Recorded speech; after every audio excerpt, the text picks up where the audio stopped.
पहले चुनाव में जरूर उस अपने वोट का इस्तेमाल करिए। मैं आपको शुक्रिया अदा करने भी आया हूं कि आपने अपना कीमती वक्त निकालकर आज की इस मीटिंग में आपने शिरकत की। आपका बेहद शुक्रिया।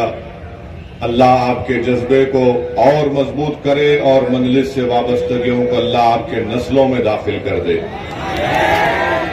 मेरे अजीज दोस्तों और बुजुर्गों, मजलिस इत्तेहादुल मुस्लिमीन के एक सिपाही होने के नाते मैं आपको ये बताने आया हूं कि हम सियासत या राजनीति पिछले 70 साल से मजलिस इत्तेहादुल मुस्लिमीन अमली सियासत में हिस्सा ले रही है। हम सियासत या राजनीति हमारे लिए कोई तिजारत नहीं है, कोई दौलत कमाने का जरिया नहीं है। हमारे लिए सियासत में, भारत की जमहूरियत में हिस्सा लेने का मकसद ये है कि हमको हमारा हक मिले, मजलूमों से इंसाफ हो, कमजोरों को ताकतवर बनाया जाए, गरीबों को उठाया जाए, मां और बहनों को आप उनका हक मिले। और जो भारत के संविधान में जो कमजोरों के ताल्लुक से बाबा साहेब अम्बेडकर ने लिखा, वो तमाम चीजों को हासिल किया जाए। मजलिस में और दूसरी सियासी पार्टियों में फर्क यह है कि हम राजनीति गरीब और कमजोरों की हक की लड़ाई के लिए करते हैं, अपनी जाती अना के लिए या मकबूलियत के लिए या तिजारत के लिए नहीं करते। और आज मैं उत्तर प्रदेश में अगर आया हूं, अल्लाह मेरे दिल का हाल जानने वाला है। मैं अपनी मकबूलियत या अना की तस्कीन के लिए नहीं आया हूं, मैं यहां पर इसलिए आया हूं और इंशाअल्लाह रब्बे करीम मुझे जब तक जिंदा रखेगा मैं आता रहूंगा।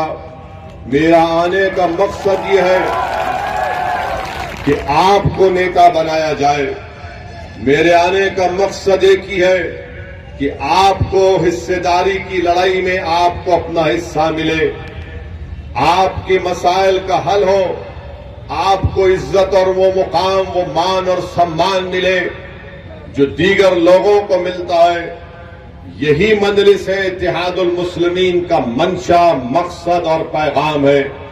यही हमारा ऑब्जेक्टिव है। मैं आज को यही बात बताने आया हूं। मेरे अजीज दोस्तों और बुजुर्गों, मजलिस के मुखालिफीन मजलिस को एक फिरका परस्त पार्टी कहती है। मैं उनसे पूछता हूं, बताओ कौन सी फिरका परस्ती की तुम बात कर रहे हो? आज सरजमीन दखन में मजलिस के 7 रुकन असेंबली हैं, 7 एमएलए विधानसभा में हैं, बिहार में 5 हैं, महाराष्ट्र में 2 हैं। बताओ वहां की कोई मिसाल दो, हैदराबाद की या सीमांचल की उस सरजमीन की जो भारत का सबसे पसमानदा इलाका है, या फिर मालेगांव और धूलिया जहां पर मजलिस के विधायक हैं। क्या इन हमारे विधायकों ने किसी मजहब के खिलाफ कोई बात की? क्या हमने नफरत को आम किया या मोहब्बत को आम करने की बात करते हैं? मेरे अजीज दोस्तों और बुजुर्गों, फिरका परस्ती का इल्जाम लगाने वाले ये भूल जाते हैं कि औरंगाबाद महाराष्ट्र में 21 साल से शिवसेना का एमपी जीत रहा था बीजेपी की ताईद से। ना कांग्रेस उसको हरा पा रही थी, ना राष्ट्रवादी कांग्रेस उसको हरा पा रही थी, ना समाजवादी पार्टी उसको हरा पा रही थी। जब मजलिस का एक जियाला जिसका नाम इम्तियाज जलील है, जब उसने इलेक्शन लड़ा तो औरंगाबाद की जनता ने 21 साल के शिवसेना के एमपी को हराकर उसको कामयाब किया। बताओ ये काम कांग्रेस क्यों नहीं कर सकी? समाजवादी राष्ट्रवादी क्यों नहीं कर सकी? फिर तीसरा इल्जाम लगाते हैं कि जहां पर मजलिस लड़ती है वहां पर बीजेपी जीत जाती है। मैं हमेशा इस बात को कहा हूं और आज भी कह रहा हूं, मैं उन समाजवादी पार्टी, कांग्रेस, बीएसपी या कोई भी हो, बीजेपी का भी हो, एक वक्त तय कर लो, किसी टीवी चैनल पर तुम चारों एक साथ बैठकर मुझसे बहस कर लो। 10 मिनट के अंदर 10 मिनट के अंदर मैं दलाइल देकर तुम्हारी जबानों को बंद कर दूंगा। तुमको बताऊंगा कि क्या सच है और क्या झूठ है। मगर इनका मसला यह है क्योंकि असदुद्दीन ओवैसी हक की आवाज को उठाता है। असदुद्दीन ओवैसी संविधान के दायरे में रहकर संविधान ने जिन बातों का जिक्र किया, क्या किया संविधान ने जिक्र? संविधान ने कहा लिबर्टी, उसके माने आजादी। संविधान ने कहा जस्टिस, उसके माने इंसाफ। संविधान ने कहा फ्रेटर्निटी, उसके माने भाईचारगी। Liberty, equality, fraternity, justice, equality के माने मसावात। मेरी लड़ाई यही है। मैं आजादी चाहता हूं। किससे आजादी चाहता हूं? फिरका परस्त ताकतों के जुल्म से। मैं आजादी चाहता हूं किससे?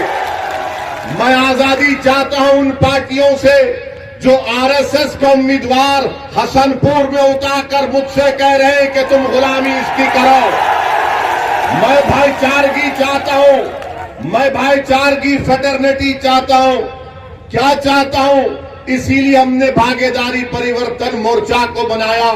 मैं जब इंसाफ की, जस्टिस की बात करता हूं तो मेरा मानना यह है कि उत्तर प्रदेश के हर मैदान में मुझसे इंसाफ किया जाना चाहिए। शिक्षा में, ठेकेदारी में, पुलिस की भर्ती में ये इंसाफ की हम बात करते हैं। इक्वालिटी की जब बात, मसावात की बात जब हम करते हैं तो हमारा मानना यह है कि जब तुम्हारे मंच पर सब लोग बैठ सकते हैं तो फिर मैं क्यों तुम्हारे साथ नहीं खड़ा हो सकता? मसावात के माने, मसावात या बराबरी के माने ये नहीं है कि तुम दरी बिछाते रहो, गुलामी करते रहो और इनके सामने सर झुकाओ। यही बात इनको पसंद नहीं आती कि ओवैसी, इनको जो बात पसंद नहीं आती वो ये है कि ओवैसी हमारी हां में हां नहीं मिलाता। नहीं मिलाऊंगा, नहीं मिलाऊंगा। जो बीजेपी गलत काम करेगी तो उसके खिलाफ आवाज उठाऊंगा। अगर इस मुल्क को, जिसको हमारे उलमाए किराम ने अपने खून से आजाद किया, इस मुल्क को सन 57 की जंग आजादी में हमारे उलमाए किराम ने जिहाद का फतवा अंग्रेजों के खिलाफ दिया। अल्लामा फजल हक खैराबादी रहमतुल्लाह अलैह ने काला पानी की सजा को कबूल किया। फांसी के बंदे को मुस्कुराकर अपने गले में डाला मगर अंग्रेजों के सामने अपनी गर्दन को नहीं झुकाया। रेशमी रुमाल की तहरीक चलाने वालों ने माल्टा की जेल में सालों गुजार दिए। हमने इस मुल्क को अपने खून से आजाद करवाया।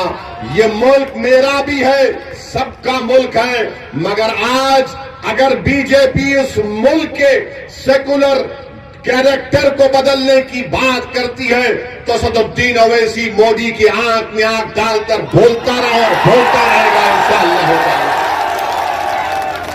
अगर कोई ये समझता है कि उत्तर प्रदेश के बीजेपी के मुख्यमंत्री के खिलाफ तकरीर करने से मेरी आवाज को दबा दिया जाएगा तो याद रखो, जब तक जिंदा हूं सच बोलता रहूंगा, तुम्हारी ताकत मुझे दबा नहीं पाएगी।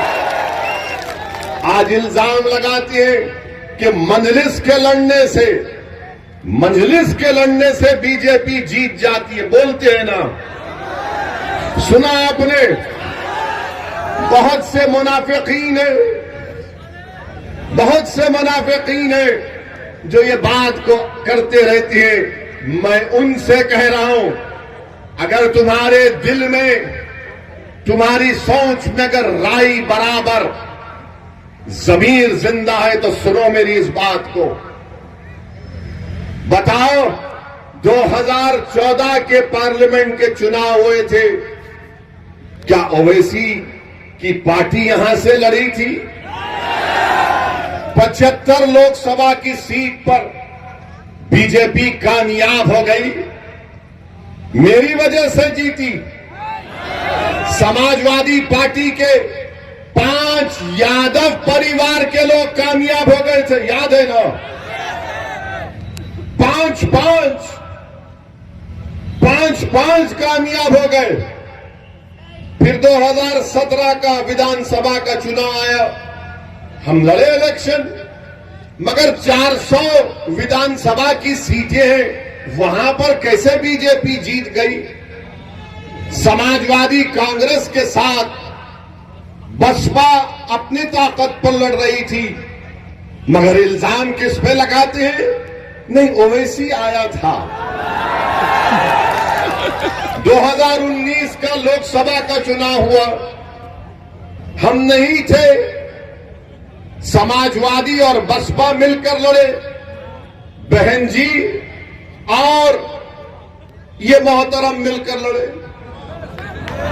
और दिल्ली में एक तंजीम है, उसका नाम है सीएसडीएस। सीएसडीएस ने तमाम आदादो शुमार डेटा को जमा करके कहा कि 2019 के लोकसभा के चुनाव में 75% उत्तर प्रदेश के अल्पसंख्यक समाज के मुसलमानों ने सपा और बीएसपी को वोट दिया। 75%। तब भी 15 जीते। अब 15 में कौन जीते? पिताजी, बेटा आजम खान, शफीकुर रहमान बर्क साहब और डॉक्टर एसटी हसन। हम नहीं थे। हमारे क्या अजिन्नात जाकर इनको बोले कि बीजेपी को जिता दो? राहुल गांधी अमेठी हार गए, केरल चले गए, तो कांग्रेसी बोलते ने ओवैसी की वजह से। अब ऐसा हाल हो गया कि अगर हम रास्ते से गाड़ी से चले गए और किसी घर में सपा के या कांग्रेसी के घर में भैंस दूध देने वाली है, सुबह में दूध नहीं दी तो बोलेंगे ओवैसी गया तो इसको दूध नहीं दे रही। अब आप इनसे पूछिए कि ओवैसी की वजह से बीजेपी जीत रही है या तुम्हारी नाअहली की वजह से बीजेपी जीत रही है? ये नाअहल है, इन पर एतबार नहीं किया जा सकता। अच्छा, और एक मंजलिस की मुखालिफ एक बात करते, मुखालिफीन क्या कहते? अब चुनाव आ गया, अब इनके तमाम ये अहले मुनाफिक फिरते हैं, हर जगह बैठकर जिस तरह शैतान कान में खुसखुस करता है ना, ये शुरू कर दी अपना खुसखुस। क्या बोलेंगे? जिंदगी मौत का चुनाव है, बोलेंगे ना? बोल रहे हैं ना? ए बेटा, जिंदगी मौत का चुनाव है, गड़बड़ मत कर दियो। अब ये जिंदगी मौत का चुनाव क्या 2002 में नहीं हुआ? ये जिंदगी और मौत का चुनाव 2007 में नहीं हुआ?